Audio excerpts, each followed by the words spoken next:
বাটি ভরে আদা এনে যে চাঙ্গারি ভরে বাসায় নিয়ে যেতে পারবো এটা হচ্ছে স্বপ্নও ভাবিনি। যাই হোক, আল্লাহ তাআলা চাইলে সবকিছুই সম্ভব।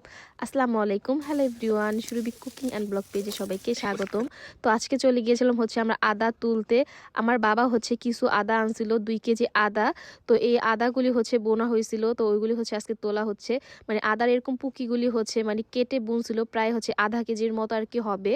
তো অতটুকু আদা হচ্ছে আবু ট্রাই করার জন্য বুনছিল যে আমাদের এদিকে মানে কেমন হয়। তো এই আদাগুলি প্রায় আরো 6-7 মাস আগে হচ্ছে বুনছিল। তো আজকে হলো এগুলি তুলছে। আদায় কিন্তু কোনো খরচ নাই, এটা জাস্ট বুনছে। আর আল্লাহর কুদরতি যে পানিটা মানে বৃষ্টির পানি, এই খালি পানি দেওয়া হয়েছে, আর এটার মধ্যে কোনো সার বীজ কিছুই লাগে নাই, এইটাও কিন্তু এমনিতেই হয়েছে।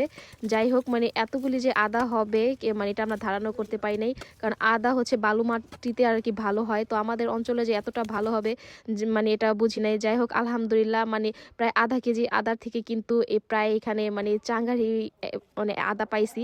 তো আমার ভিডিওটা কেমন লাগছে সবাই একটু জানাবেন।